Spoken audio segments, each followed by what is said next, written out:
जोहार, जयमुल निवासी मैं संकेत और आप देख रहे हैं एमएन टीवी। 5 अगस्त को प्रधानमंत्री नरेंद्र मोदी द्वारा राम मंदिर का शिलान्यास हुआ। राम मंदिर के लिए भूमि पूजन हुआ उनके हाथों से। और उस वक्त उन्होंने लगभग 35 मिनट का एक स्पीच किया, एक भाषण दिया। उस भाषण में उन्होंने कई सारे मुद्दे लिए, कई सारे मुद्दों पर अपनी बात रखी, लेकिन उसमें से कई सारे मुद्दे ऐसे हैं जिसमें जो विवादित है, जिसको लेकर अभी सोशल मीडिया पर विवाद चला है। उनके विवादित मुद्दे कौन से हैं? तो उन्होंने कहा कि बुद्ध भी राम से जुड़े हुए हैं।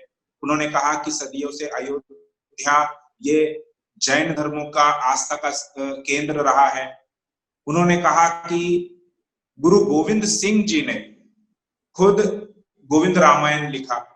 उन्होंने कहा कि बाबरी ये राम मंदिर जो है वो सभी मर्यादाओं का पालन करते हुए बनाया जा रहा है या उसका निर्माण किया जा रहा है, जबकि सभी हदों को पार करते हुए उन्होंने राम जो बाबरी मस्जिद थी उसको तोड़ा।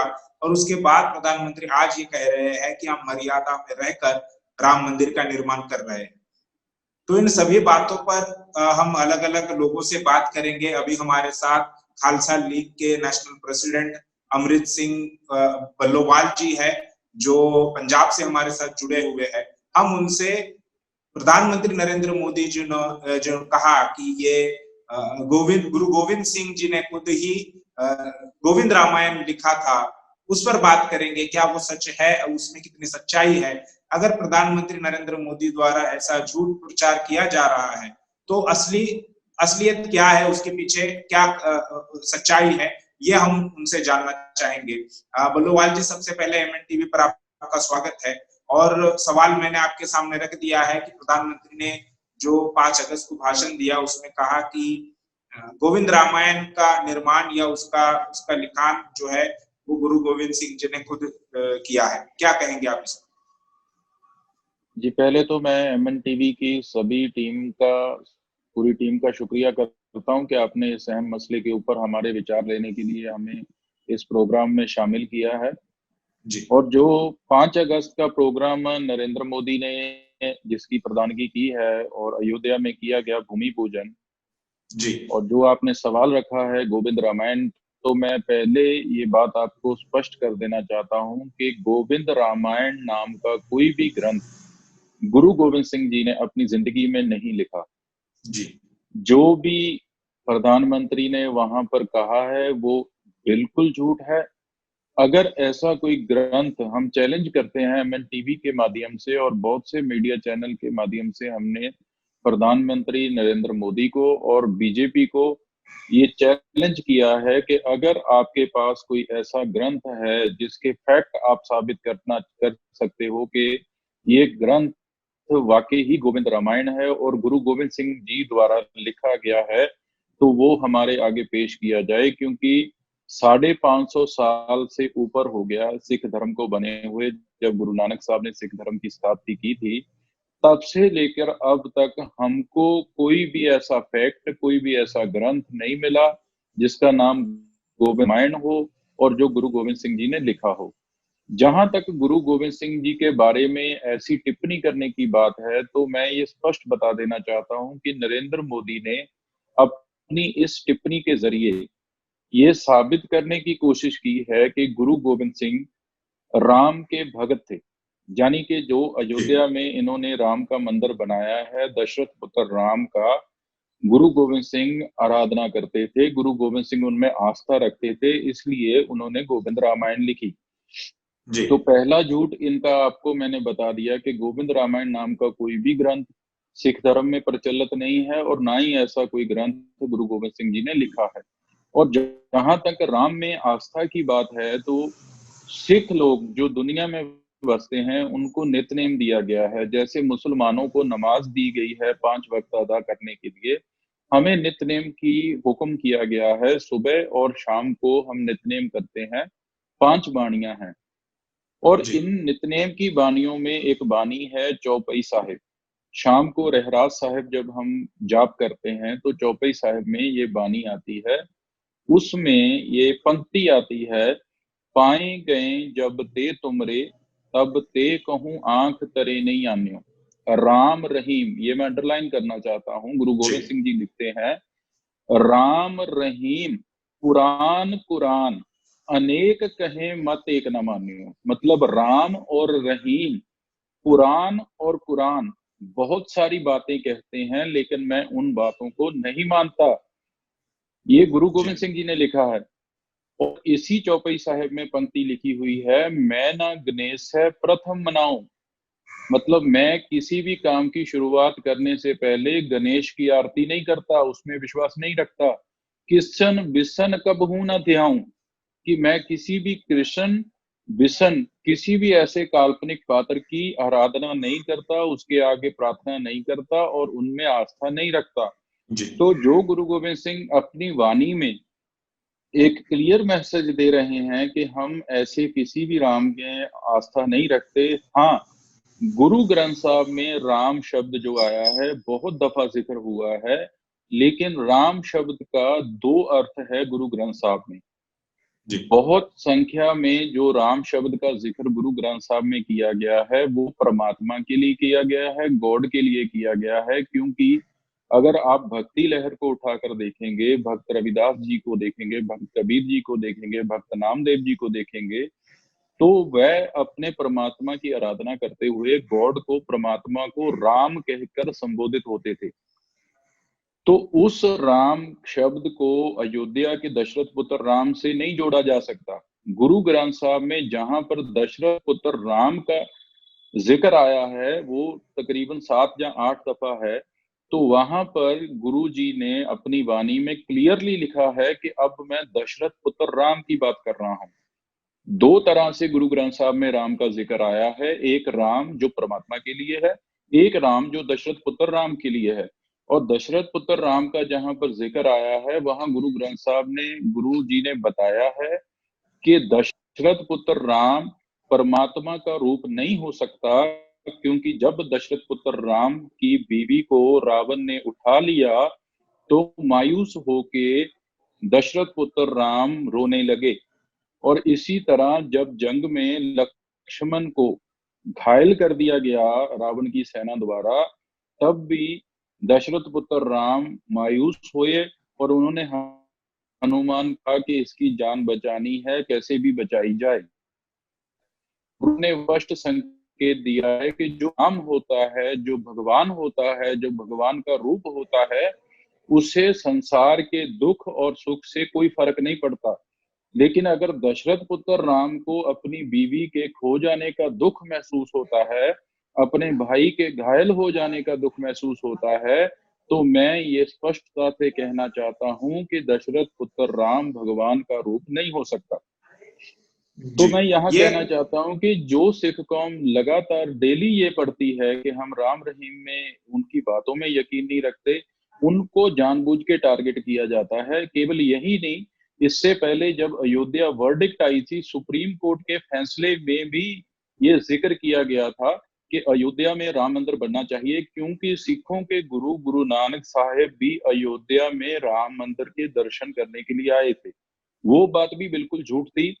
बामसेब के राष्ट्रीय अधिवेशन में जो कुरनूल आंध्र प्रदेश में हुआ था, वहां हमने आकर, मैंने निजी तौर के ऊपर स्पीच देकर पूरा उसका जो इनका झूठ था उसका पर्दाफाश किया था कि गुरु नानक साहब जहां जहां भी गए हैं, चाहे वो मक्का में, चाहे वो बनारस में गए हैं, चाहे वो अयोध्या में गए हैं, तो वहां जाकर उन्होंने वहां की जो कुरीतियां थी, जो ब्राह्मण लोगों के कर्म कांड थे, जो ब्राह्मण लोगों की झूठी विचारधारा थी, उसका पर्दाफाश किया है और उसका बकायदा जिक्र गुरबानी में किया हुआ है।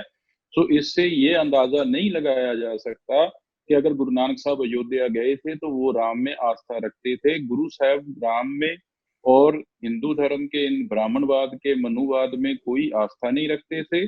सगों मनुवाद के समाज के ऊपर किए जा रहे जुल्म की वजह से सिख धर्म का जन्म हुआ है। जी जी ये आपने प्रधानमंत्री नरेंद्र मोदी जी ने ये भी कहा कि राम कबीर के भी है, और कबीर साहब की एक चौपाई गुरु ग्रंथ साहिब में है कि एक राम दशरथ का बेटा, एक राम गटगट में बैठा। तो ये क्या है, उसको जरा आप विस्तार से अगर बताएंगे तो हमारे दर्शकों के लिए ये नई पंक्ति जानकारी ये मिलेगी। इस पंक्ति में तो अपने आप ही स्पष्ट हो जाता है। एक राम दशरथ का बेटा, कबीर जी क्या कह रहे हैं? जी बोल रहे हैं कि एक राम है दशरथ का बेटा, जी एक राम जो घट घट में बैठा। कबीर जी बोल रहे हैं कि मैं उस राम का भक्त हूं जो घट घट में बैठा है, जो कण कण में बैठा है, जो पूरे नेचर में बैठा है, जो पत्तों में है, पेड़ों में है, जमीन में है, जो हर कण कण में समाया हुआ है। मैं उस राम का भक्त हूं, ना कि दशरथ पुत्र राम का। इस पंक्ति में कबीर जी ने एक पंक्ति में दोनों राम का वेरिएशन बता दिया। एक राम दशरथ का बेटा, एक राम घट घट का। उन्होंने बिल्कुल, ये दो राम अलग अलग हैं। एक दशरथ का बेटा राम है, एक वो राम हुआ है, और जो राम कण कण में समाया हुआ है, मैं उसकी भक्ति करता हूँ। जी, ये आपको क्या लगता है कि ये नरेंद्र मोदी जी ने जो अलग-अलग भाषाओं में रामायण का ज़िक्र किया है, अलग-अलग देशों के और भी रामायण है, वहाँ पर राम की कथाएँ बताई जाती है, गुरु गोविंद साहब का उन्होंने ज़िक्र किया। तो ये अलग-अलग लोगों के धर्मों का या अलग-अलग भाषाओं के भाषाओं में रामायण है या राम की कथाएँ बताई जाती है, इसके पीछे आपको क्या ये उनका विचार लगता है कि किस वजह से उन्होंने ऐसा किया?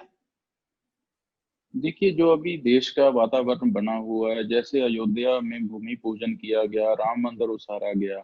एक बात तो सभी जानते हैं कि ये एक ऐतिहासिक कहानी के ऊपर आधारित राम का मंदिर बनाया जा रहा है।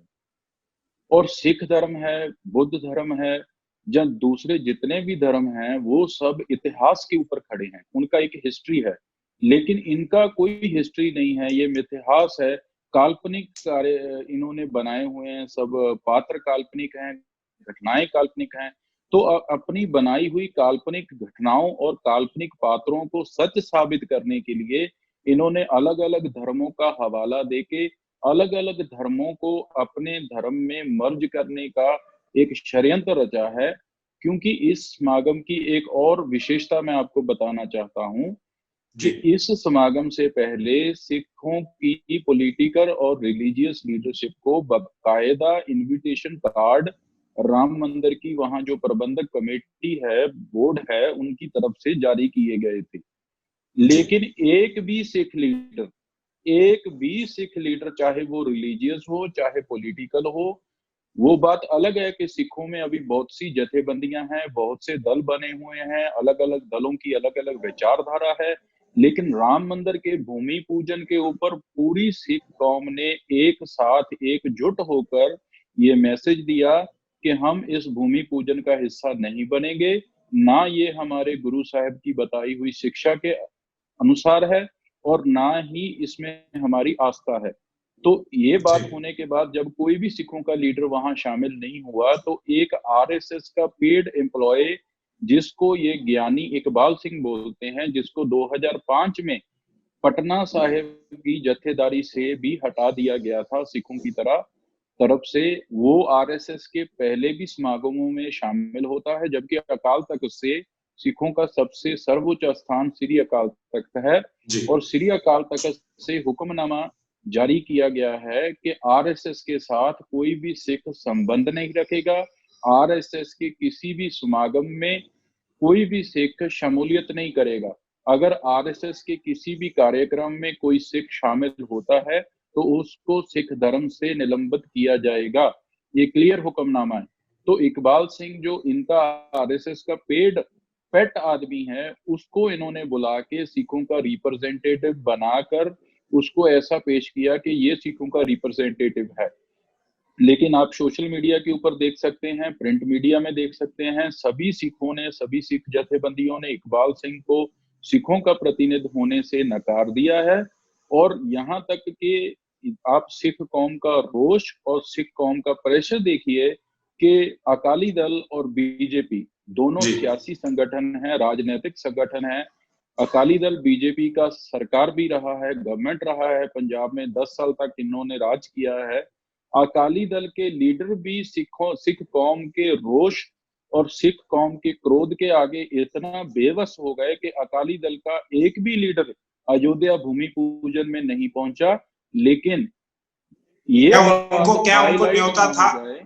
क्या सबको उनको इनविटेशन दिया सबको था? सबको इनविटेशन था, अकाल तख्त के जत्थेदार को भी इनविटेशन था, अकाल तख्त के जत्थेदार ने भी इनविटेशन आने के बाद में उसके ऊपर चर्चा नहीं की। इसके अलावा अकाली दल को भी इनविटेशन आए थे और भी जत्थेबंदियों को इनविटेशन आए थे, लेकिन किसी ने भी इसमें शामिल होना उचित नहीं समझा। तो आरएसएस वालों ने और बीजेपी वालों ने और नरेंद्र मोदी ने ये सोचा और समझा कि अगर ये समागम स्मूथली चल गया तो ये हेडलाइन बन जाएगी कि पूरी सिख कौम भूमि पूजन के अगेंस्ट खड़ी हो गई है और पूरी सिख कौम ने ब्राह्मणवाद को नकार दिया है, सिरे से नकार दिया है। जी तो ये हेडलाइन ना बन जाए, इसलिए नरेंद्र मोदी ने ये एक फेक न्यूज छोड़कर अपनी बात को हेडलाइन बना दिया और सिख कौम का जो इतना बड़ा उग्र रोष था कि पूरी सिख कौम ने बायकॉट कर दिया, कोई भी सिख कौम का नुमाइंदा उस समागम में पहुंचा नहीं, कोई भी राजनीतिक दल का नुमाइंदा वहां पहुंचा नहीं, कोई भी धार्मिक आगू वहां पर पहुंचा नहीं। उस बात को हेडलाइन ना बनने देने के लिए नरेंद्र मोदी ने ये झूठ बोल दिया, लेकिन उस झूठ का भी पर्दाफाश हो चुका है। गोविंद रामायण नाम का कोई भी ग्रंथ नहीं है। गुरु गोविंद सिंह, गुरु नानक जी, सभी गुरुओं ने इनके राम के प्रति कोई आस्था नहीं रखी। हमारा अलग धर्म है, हमारी अलग मान्यताएं हैं, जन्म से लेके मरने तक के हमारे सारे संस्कार अलग हैं। सिख एक अलग कौम है, सिख इनका हिस्सा नहीं है। जी जी। ये जिस माहौल में ये भूमि पूजन किया गया है, लॉकडाउन, हालांकि अनलॉक की प्रक्रिया शुरू है, लेकिन अभी भी उत्तर प्रदेश के बीजेपी की सरकार ने धार्मिक, सामाजिक या राजनीतिक कार्यक्रमों पर पाबंदी लगाई है और दूसरी तरफ भूमि पूजन का भी काम हुआ है, इसमें प्रधानमंत्री से लेकर मुख्यमंत्री शामिल हुए हैं। तो क्या लगता है कि अपने ही दिशा निर्देशों को ताक पर रखकर ये सारा काम किया है इस पूरे सिचुएशन में?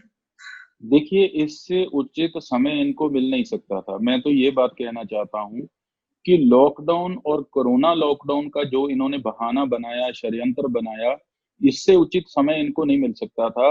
अगर लॉकडाउन नहीं होता, पहले की तरह सामान्य जिंदगी होती, तो बहुत सारी कौम, बहुत सारी माइनॉरिटीज इसका विरोध करती, सड़कों के ऊपर आती और इसके प्रति प्रोटेस्ट करती। तो इन्होंने लॉकडाउन का आसरा लेके, लॉकडाउन का बहाना बनाकर अपने समागम को इतनी जल्दबाजी में किया कि इन्होंने अपने लीडर्स को भी पीछे छोड़ दिया। वो अडवाणी जिसके नेतृत्व में बाबरी मस्जिद को जी गिराया गया था, उस अडवाणी को भी इस भूमि पूजन समागम में नहीं बुलाया गया। नरेंद्र मोदी ने इस समागम को इसी समय उचित करना, इसी समय पे करना इसीलिए उचित समझा क्योंकि नरेंद्र मोदी जानते थे कि लॉकडाउन का बहाना लगाकर हम इस समागम को सफलतापूर्वक पूरा कर सकते हैं। अगर लॉकडाउन नहीं होगा तो पूरी माइनॉरिटीज और मुस्लिम कौम जो है वो सड़कों के ऊपर रोष प्रदर्शन के लिए निकलेगी और उस रोष प्रदर्शन के जरिए, उस रोष प्रदर्शन के कारण हम भूमि पूजन नहीं कर सकेंगे। जी जी। ये शुक्रिया हमसे बात करने के लिए। इसके अलावा भी अगर कुछ और जानकारी आती है तो हम फिर एक बार आपसे संपर्क करेंगे, आपसे फिर एक बार बात करेंगे। एक बात महत्वपूर्ण जो बात आपने कही कि गोविंद रामायण इस प्रकार का कोई ग्रंथ नहीं है और आपने नरेंद्र मोदी जी को या पूरे बीजेपी को, आरएसएस को खुला चैलेंज दिया है, खुली चुनौती दी है। अब देखना यह है कि वो इस चुनौती का क्या जवाब देते हैं। अगर और मान लीजिए जी चुनौती के साथ में हम ये भी बात कहना चाहते हैं कि इनको साबित करना पड़ेगा कि वो गोविंद रामायण ग्रंथ गुरु गोविंद सिंह जी ने लिखा है। जी जी ये नहीं, अभी ये आरएसएस के हेडक्वार्टर्स में कोई भी ग्रंथ गोविंद रामायण का जल्दबाजी में लिखकर हमको पकड़ा दें कि ये लिखा हुआ है, क्योंकि 550 साल का इतिहास सिख कौम के पास है। कोई भी गुरु गोविंद सिंह जी ने गोविंद रामायण जैसा ग्रंथ नहीं लिखा है, ये बिल्कुल सच है। और गुरु गोविंद सिंह जी जो ये बात कह रहे हैं कि राम रहीम, पुराण कुरान अनेक कहें मत एक ना मान्यो, जो कह रहे हैं मैं ना गणेश प्रथम मनाऊं, किशन बिशन का बहु ना ध्याऊं, वो गुरु गोविंद सिंह को राम का भक्त बताना, ये नरेंद्र मोदी का बहुत बड़ा षड्यंत्र है।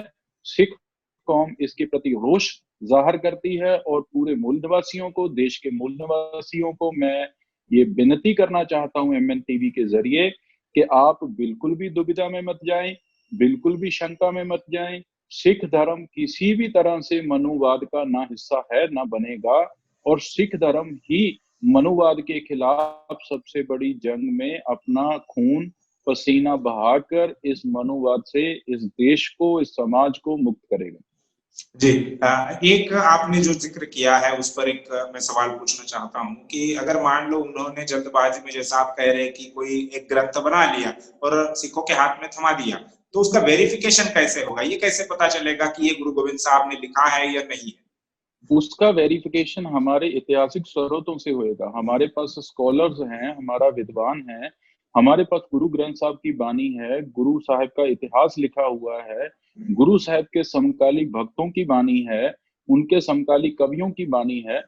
अगर उन सब में ये जिक्र नहीं आता, फर्ज करिए आप जी, वामन मेश्राम जी के साथ रहते हैं, जब आप किसी के भी साथ रहते हैं, तो आप अगर वामन मेश्राम जी कोई काम करेंगे तो आप कहीं ना कहीं तो उसका जिक्र करोगे।